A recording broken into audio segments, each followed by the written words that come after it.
Some of you might have seen the Christopher Nolan Batman, in which the villain incarnate, the Joker, is presenting a premise.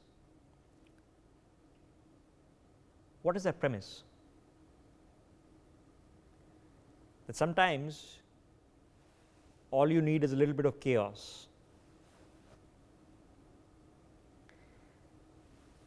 Human science has come a long way. We have now studied and we know psychology of individuals versus mob mentality. We understand that a lot better. But in the end, we're pretty naive. Okay? So let me draw a hypothesis for you. What's the hypothesis? Okay?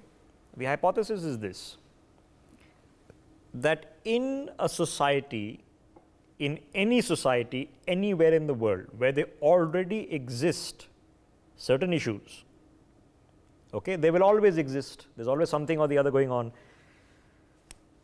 I think America doesn't have issues, or UK doesn't have issues right now. Okay, so you go there,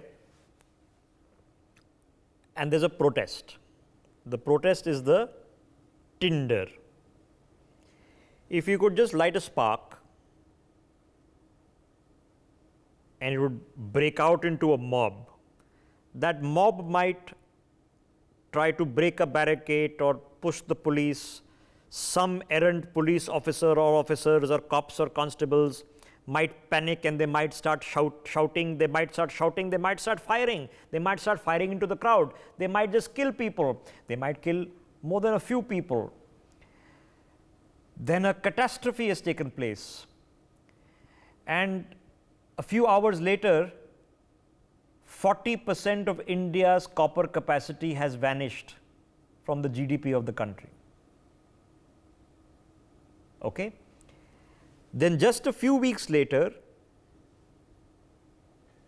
Pakistan starts exporting copper to China, and their copper exports go up 400% in a few weeks. It costs India $600 million a year to this date. That's what happened in Sterlite. The cause, environment is an issue for all of us. Okay, there were people protesting against alleged, probably real, I don't know, environmental degradation of the Sterlite plant in Tuticorin, in Thoothukudi. They went out to protest. Somebody got instigated. Something happened. Firing happened. Over enthusiastic, gun trigger happy people did something nasty. People died. Gone. Okay? Finished. It's been years. 40% of India's power capacity gone. Now, it's not only copper, right? All these people were also employed. They were working in other businesses. Some of them were supplying raw materials. Some of them were supplying other components, parts, all to this industrial complex that just vanished. Okay? So, unhappy solution to what was an unhappy problem. Now, let's say you were setting up a manufacturing plant for Apple in India, and you want to make the made in India iPhone, and suddenly a protest broke out in your factory and they came and smashed the entire thing apart, and then your investors are worried, look, how are you going to make production if your factory is going to be smashed apart every few weeks? India is not the right place to invest. I don't think we can make iPhones in India.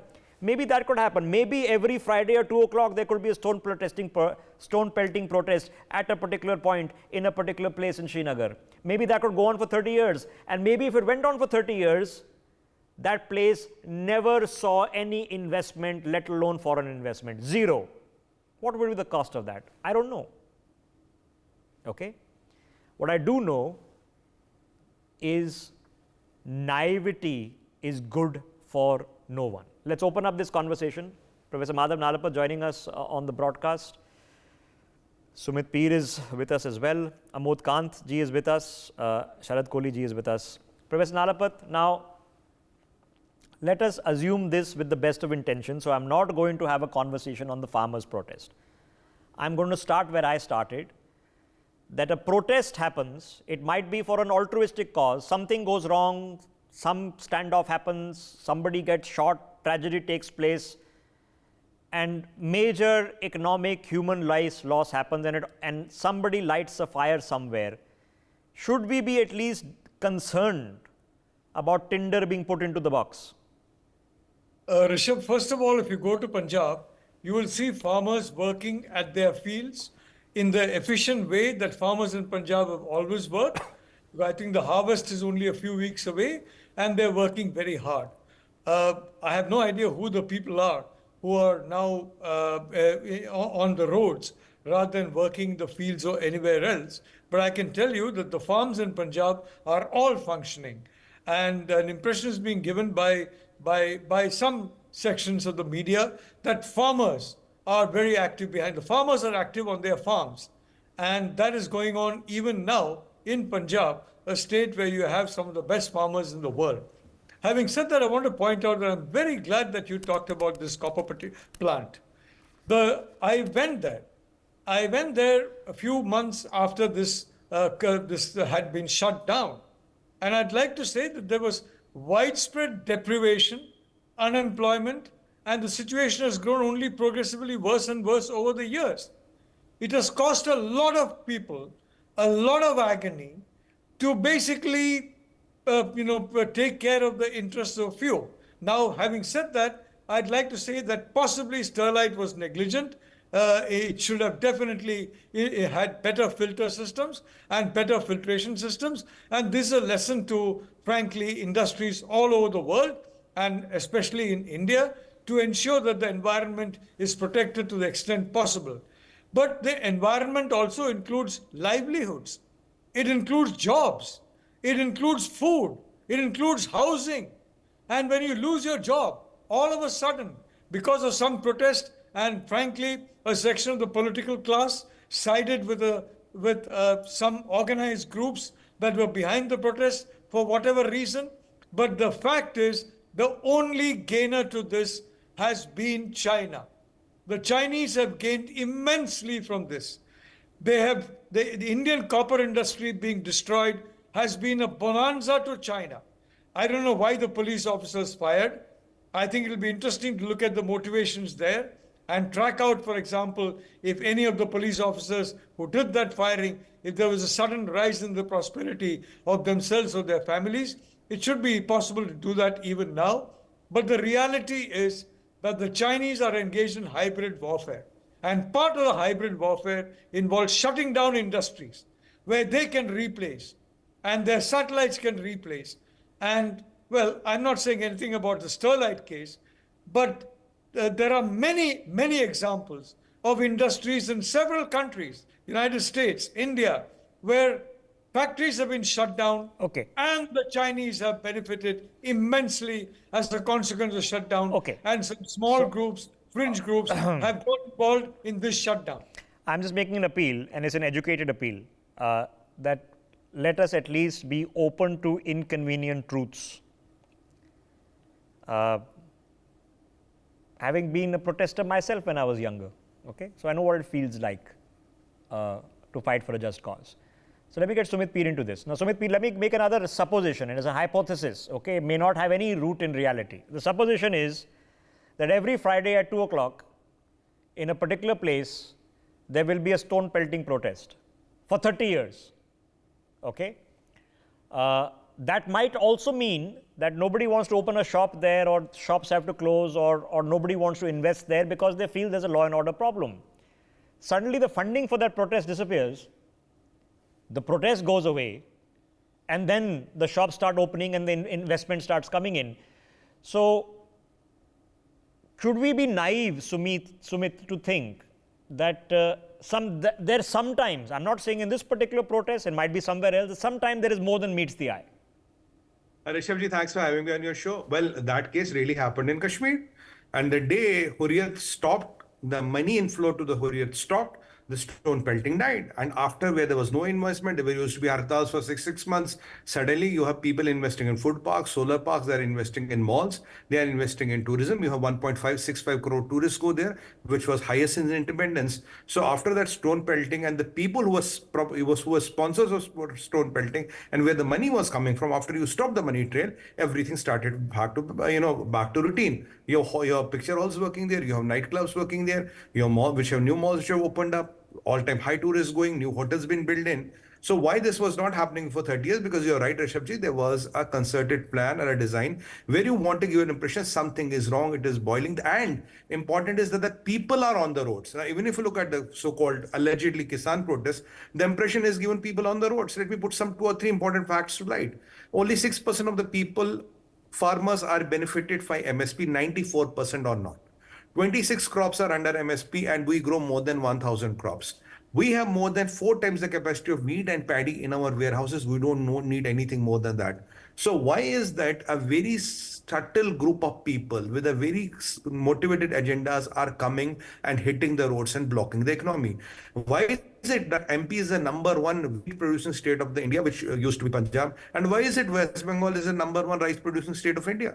Why is it that Chhattisgarh is really catching up? Aren't the farmers producing wheat in Madhya Pradesh and rice in West Bengal? Why they don't have any problem? Why do farmers of one part of Punjab only have a problem? Okay, I don't know. Okay, and I'm assuming from an altruistic point of view that is all bona fide. Okay, I'm just trying to figure out, is there a cost? Is there another subliminal cost? May have nothing to do with this protest. So I'm going to go back to Sharad Kohli with the original example. Dr. Kohli, there may be a long-standing issue, environmental degradation, maybe poisoning of local water bodies, very serious matter. So people with a genuine grouse come up, okay? Then that creates a crowd.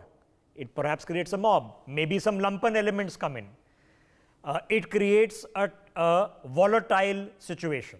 In that volatile situation, something goes wrong because you're priming a tinderbox, police firing takes place, people get shot, 40% of India's copper capacity is gone for the next 5 years till this date. Knowing full well these things happen, sir, how do we take a pause for the cause and step back, not to create the tinderbox that is going to take us all down with it? Well, thanks, Rishabh. You see, if you see the structure of a protest, any protest around the world, there are 3 things. One is cohesiveness of the group. Second, a cause, which you just spoke of. There has to be a cause which is a pain. You're just causing the pain. And the third is funding. So when these 3 things combine, a protest comes forward. Cohesiveness is a very important aspect. The unity of the group, or togetherness of the group. There is an association, there's an organization, there is some kind of a union, whatever. Something has to be cohesive to bind them together. Now there is a 4th dimension to it, Rishabh. And my experience says, if you dissect the protests which have happened around the world, including India, the 4th dimension is politics. So whenever there is politics, you will find that these protests are difficult to diffuse, 1. The economic cost is higher, 2. And it also results in a mayhem, 3. These 3 features would be there the moment you see the 4th dimension, which I mentioned, that is politics getting attached to a protest. Unfortunately, in the current scenario, I was going through the European farmers' protests in Italy, in France, in other places, and not many people know that there is a large amount of politics behind it. Apart from the the farmers on the road that you see, there is definitely, and also this politics behind also gives an extra bit of courage to the protesters, because they know that there is a political power behind them. Either it is in power, or it is about to come into power, or it is meant to uproot the existing power. They know that something is there. So I think we need to hit that 4th dimension first, because this 4th dimension has added a new dimension to the protests around the world. There used to be protests earlier also, Rishabh. Talks used to happen. The protesting organization used to come forward, government used to come forward. A discussion was there and the matter was agreed. But what I have found is that the touch of politics, the 4th dimension which I spoke of, this touch politics has brought adamance to the protest. It has brought that ziddi aspect to the protest. It has brought casualties to the protest, unfortunately. So Okay. I feel that economic cost, Rishabh, is growing because of this fourth dimension, 3,500 crores per day being the cost of last farmers' protest. And even this one is costing you something like 500, 600 crores a day. I don't think know. the best and the worst part is that the impact of the protest, Rishabh, is felt as far as 6 quarters after the protest happens. That is, it hits the GDP up to 6 quarters. Yes. Such is a long-lasting impact. Yes, so it will be naive to say that there is no impact whatsoever, that it's a minor impact. No, you shut down the lifeline on northern India, there is going to be an impact, okay? A long-standing one, tens of thousands of crores one. So let me get Mr. Kant into this conversation. Mr. Kant, my problem here is different, which I'm trying to address. The problem is that if you and I take a hand grenade and keep it in our pockets with no intention of using it, there's no intention of using it, okay? Or you keep a gun, no intention of using it. Sometimes a misfire happens, accidental firing takes place, and something that you did not intend happens. So when you create a tinderboxer where the emotions are charged up, there is a confrontation between protesters who are all gung-ho. They brought in JCBs. Last time we saw this protester, driving a tractor through a barricade, and it overturned and he killed himself. Okay, nasty, ugly things happen, and then things can get out of control, which causes incalculable damage. How do we, knowing this can happen, just take a step back a little? No, in fact, when I'm listening to all of you, and I think my view would be insider's view. Insider means in the situation. Well, all you guys know that I worked in police for 34 years. Yes. I can recall the protests happening way back, long back when I was SP Pondicherry. I remember that Swadeshi cotton mill.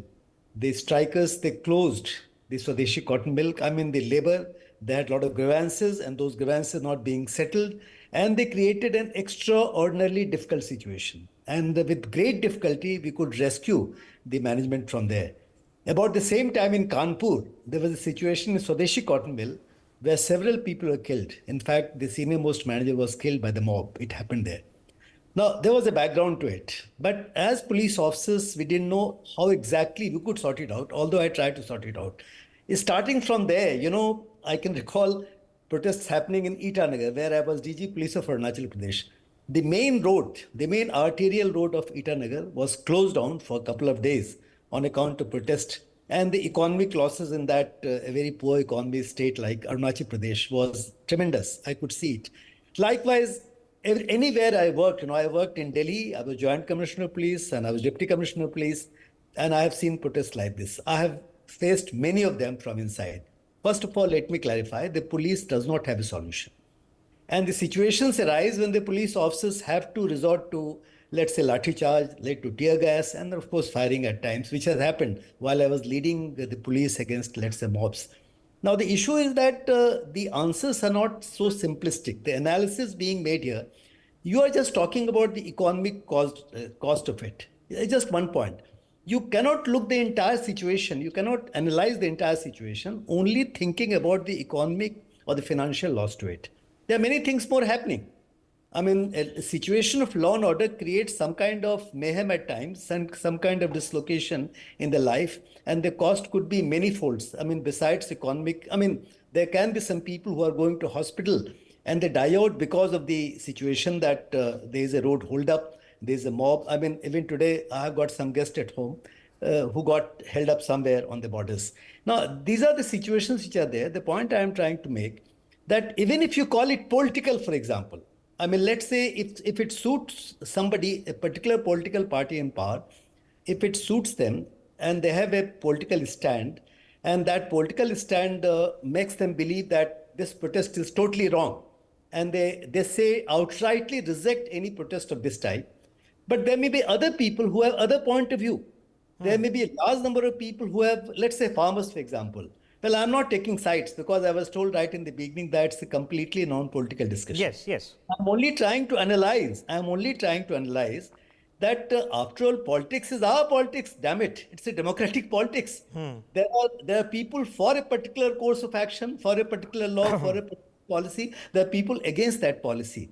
And both the sides, there are a lot number of people who are affected by it. Correct. I mean, okay. I'm So, not, Amoji, if I can just interject with a follow-up question. So what I was trying to get to is that when a sort of we understand that what individuals may not do, but a mob does. It's a question of mob mentality. It's a real psychological thing. That sometimes there are out taunting. Somebody made the point earlier to me today that imagine if some firing had taken place near the Red Fort, it would have blown up. So it's a major consideration for the security forces and how to diffuse the situation. So as a pure outward security situation, when a tinder box gets created, when there is somebody approaching with a JCB hell bent on driving it through a barricade, how do we diffuse this? What can we possibly do? the police officers, if you have followed my career, for example, in fact, I was awarded for my role in 1984 acts. Many people would not know about it. And what happened in 1984 acts, you are aware. The point I am trying to make, that in a particular situation, when, let's say, the mob fury or mob mentality is such, and they are so numerous and they are so big, overwhelming, the police can't act. But there are situations where, let's say this particular situation you are talking about, when somebody is going amok on the road with, let's say, a vehicle and he disturbs the entire situation, I think probably on the hindsight, if the police presence or the police capacity was such that they could control that particular situation in the beginning, okay, it was appropriate to do so. But when the same thing blows into something much bigger, when the same thing expands into a mob of 5,000 people, okay, you can't do anything. Okay. So you understand that. I mean, the solution to a problem is not so easy. No, I mean, no. it has multiple facets, starting from the leaders and the police and the government in power and the people for it, against it. Okay. But the sanity. Okay. All right. I just want to address the last part of this, which I'm short of time, so I'm going to go quickly. Sumit, let me begin with you. What happens at a point when either there are some players, both involved or external, who become vultures? They want a problem. They want something to go wrong. They want a confrontation. They want shots fired.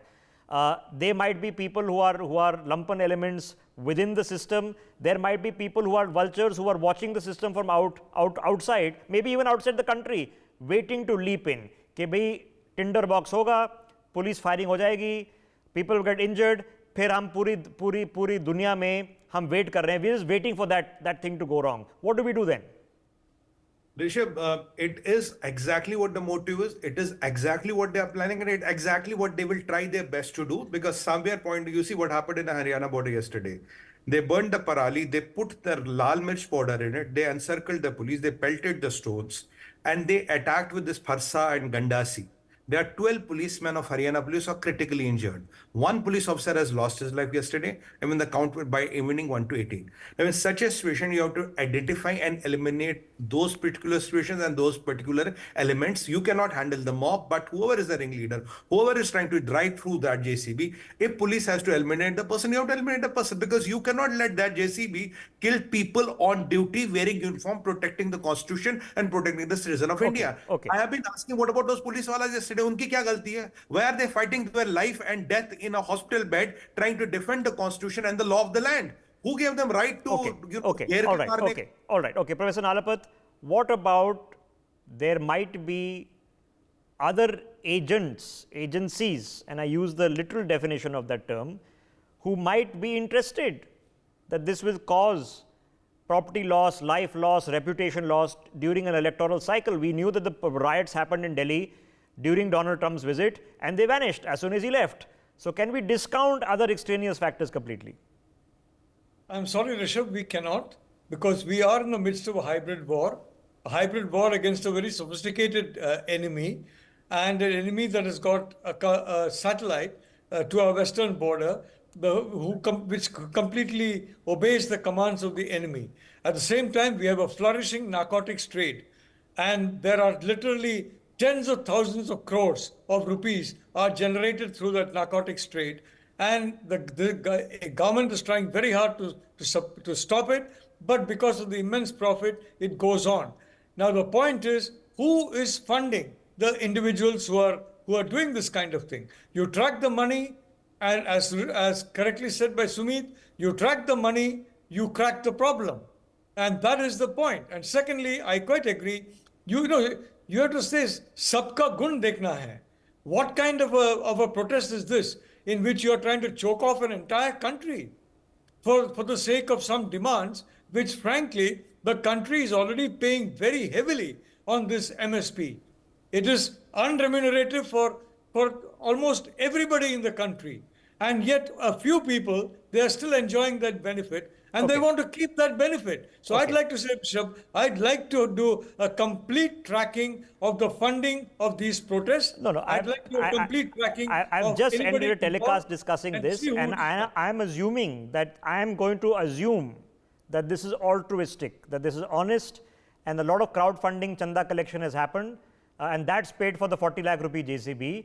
And I'm assuming that there will be transparency, that the protest leaders will come and tell us that here are the 5,000 people who all give us 500 rupees each, and that's how we've raised the funding. I'm sure that they will embrace transparency, and the courts which have been hearing electoral funding transparency will also step in to encourage that process. I'll leave the last word with Dr. Kohli. Dr. Kohli, I have an issue, and the issue is naivety. Okay, if we take things at face value and say, okay, this happened, then this got agitated, then this took place, then this took place, and suddenly all of Delhi is shut down. The National Capital Region, which is the linchpin of the North Indian economy, is closed. The damage is devastating, incalculable. So at the very cusp of it, what should be at least at the back of our mind so that we are not naive? Well, I think intelligence is the only way, because there are two kinds of protest. There's a peaceful protest and there's this kind of protest. So I need to make a more robust intelligence system where we are able to foretell, we are able to make out as to what is going to happen.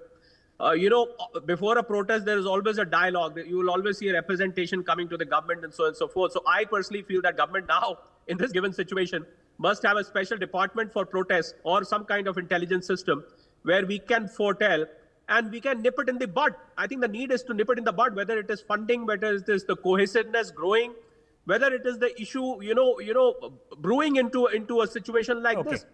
So there is a preemptive step required, Rishabh. Okay, I'm out of time, Sumit. Quickly, 10 seconds.